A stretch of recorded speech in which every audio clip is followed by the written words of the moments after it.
Wicked. So, firstly, obviously, most people watching this are going to know who you are, but it'll be great just to get a little introduction from yourself to kick things off. Sure.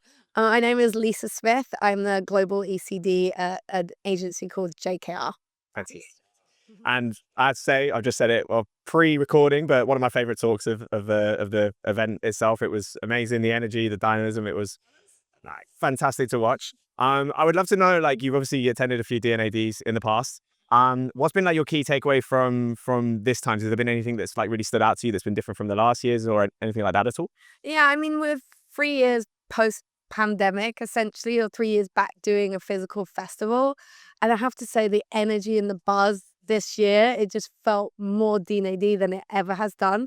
I know probably a little bit biased in terms of like obviously the graphics and the experience feels more D&AD, but honestly just the more people are coming, more range of like professionals to students, the speakers are getting richer and richer. It's just like, yeah, we're really finding our feet again because we have really great strides pre-pandemic, and then that kind of like it's hard to get momentum back as a festival, and it's so important to us and we love it, and it connects obviously to the judging that's gone all this week and the ceremony that's going to happen this evening. So it's just this full package, and it's brilliant when the festival kind of starts to get this buzz that we're starting to get now. Amazing. And it must be pretty fucking cool coming in and seeing all of your amazing brand work with studio drama just all over the place. Like, I love that project. That must have really added to the hype of it I all. mean, I think again, we're D&AD is very famous historically for working with the design and advertising agencies. Back in the day, I know you probably have seen them, but the beautiful annuals, the printed annuals they used to do, I've got the mother one, and they're almost defined by different agencies that worked on it. And then we didn't use as much agency partnership in terms of the creativity for the creative for the two campaigns, which is basically you're doing two campaigns, which is an awards, like getting people to enter the awards, then you're getting people to buy festival tickets, then you've got the physical experience, and then the post will be like not only all the content but also the digital annual, which will get published in September. So it's quite a big body of work, and getting an idea, getting us back to being D&AD, drawn to D&AD, drawn to be creative, drawn to all the disciplines that are inclusive of everything from obviously writing and impact and luxury and health, and really sort of encouraging the full kind of creative remit. It's just a celebration of what D&AD stands for, which is always, unlike any other awards, is always around creativity and craft. Love that. Lastly, a bit more of an abstract question. One thing I really am intrigued by people that I look up to, like yourself, that are industry legends, is do you have a point in time in which kind of you knew that a creative path was the one for you? Was there a point in your life, in your childhood, that really sparked your creative journey? I know this is always, I love this question. I love when I hear other people answer it, like the first time they learned to draw and all of these things.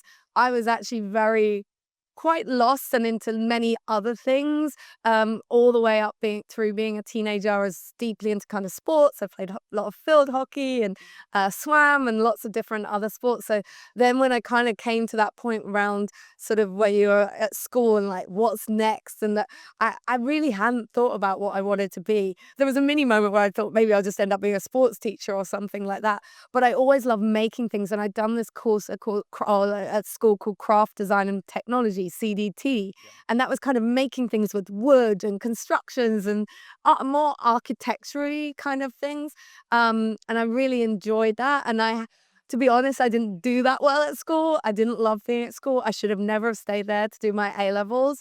And then someone told me about a foundation course which like mixed art and crafts and jewelry making and printmaking and photography, and I was like, oh, I'd love to experiment and do that. So I went to go to apply to the college, but they were like, but you haven't really done much or done very well at school. How do we know you're going to be a good fit? Well, you should do a drawing project over the summer. So I drew for the whole summer a car engine, like photographically. I just sat on my mum's like outside the house just drawing. I don't know why I chose a car engine. Very And it was like A1 size, pencil, shaded photographically. And then I took it to the school and they were like, oh, okay, you can draw, let alone how long it actually took me to draw. And then I got in. And then that was kind of, honestly, throughout the foundation, I loved it so much. I could have done anything. I wanted to do printmaking and fashion, and I loved textiles and photography and everything like that. And when I came towards the end, I was like, my mum was like, "What? Well, are you going to apply to college? What were you going to do?" And I was like, "Oh, I'm going to apply and do fine art." And she's like, "Well, I don't think you're going to make any money at that. And I would really love if you left home at some point." And I was like, "Okay. So what else inspired you there?" And I was like, "Well, there's this thing called graphic design, which pretty much is all the other things underneath it.